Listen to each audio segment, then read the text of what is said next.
Probably the artist that is most loved by people around the world.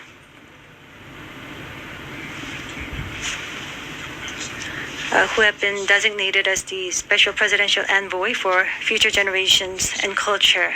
We're going to listen to their story, the BTS.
Your Excellency Abdullah Shahid, President of the 76th United Nations General Assembly, Your Excellency Secretary General Antonio Guterres, Your Excellency President Moon Jae-in, and distinguished leaders from around the world. It is an honor to be here today, where BTS appointed as special presidential envoys of the Republic of Korea. We're here today to share the stories of our future generation. Before we came here, we asked the young people in their teens and 20s around the world about their past 2 years and about the world they find themselves in today. Jin will share some of the answers we received. Yes, should we take a look? You can feel the good vibes from just looking at these. There were times during the past 2 years when I too felt bewildered and troubled. But still here, we have people who cry out, let's live on, let's make the best of this moment. Because we can't stand still when we are in the ideal time of our lives to take on new challenges.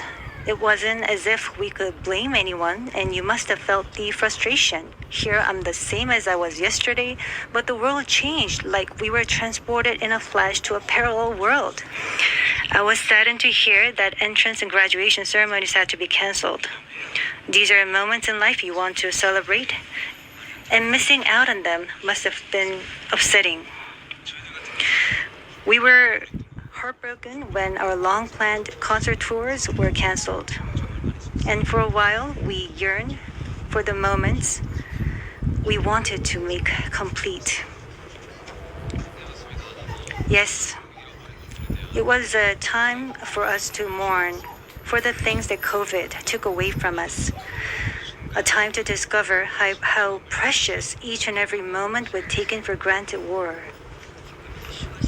Suga mentioned the precious things we'd taken for granted, and lots of people answered our question by sharing pictures of their precious moments. Many people showed how they share their moments with nature. I think during these 2 years, they found dear the time they experienced and care for nature. Yes, but maybe because we feel an encroaching sense of dread that our time on this earth is limited, we just talked about the things we mourn, and I shudder to think about mourning for the earth. Everyone agrees that climate change is an important problem, but talking about what the best solution might be, that's not easy. It's a topic that's tough to make conclusions about. Yes, it is a tough discussion, but I learned while preparing for today that there are many young people who have an interest in environmental issues and choose it as their field of study. The future is unexplored territory, and that's where we, more than anyone, will spend our time. So these young people were searching for the answers to the question of how we must live that future. So I hope we don't just consider the future as grim darkness. We have people who are concerned for the world and searching for the answers. There are still many pages left in the story about us, and I thought we shouldn't talk like the ending's already been written. Of course, sometimes the world seems stuck in place even if you're ready to go. Sometimes it feels like you've lost your way. There was a time when we felt the same way. I've heard that people in their teens and 20s today are being referred to as COVID's lost generation. That they've lost their way at a time when they need the most diverse opportunities and must try new things. But I think it's a stretch to say they're lost just because the paths they tread can't be seen by grown-up eyes. Yes, take a look at these pictures.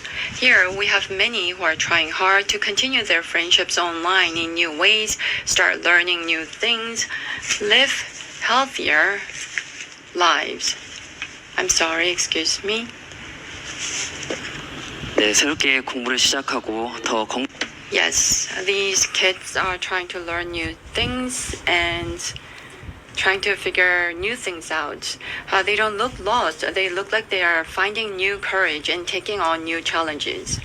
I think that's why instead of the lost generation, a more appropriate name would be the welcome generation. Because instead of fearing change, this generation says welcome and keeps forging ahead. That's right. If we believe in possibilities and hope, even when the unexpected happens, we will not lose our way, but discover new ones. There will be choices we make that may not be perfect, but that does not mean there will be nothing we can do. That's what I think. What is important are the choices we make when we're faced with change, right? Some of you heard the news that we're coming to the UN, and a lot of you were wondering whether we have been vaccinated. And I'll take this opportunity to say yes, all 7 of us. Of course, we received vaccinations. The vaccination was a sort of ticket to meeting our fans waiting for us and to being able to stand here before you today. Just like we said in our message today, we too are doing the things that we're able to do right now. Like the vaccinations, efforts are continuously underway to keep this new reality going forward. And I think the day we can meet again face to face is not far away. Until then, I hope we can fill each of our days to the brim with positive energy. We thought the world had stopped, but it continues to move forward. I believe that every choice we make is the beginning of change, not the end. I hope that in this nascent new world, we can all say to each other, welcome. And now, as we look forward to this future, the permission to dance is our message of welcome that we want to share with everyone today.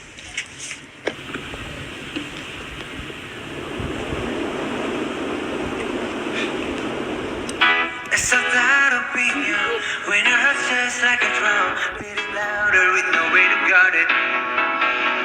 When it all seems like it's wrong, say it louder out the joy to that feeling we're just getting started. And when the nights get colder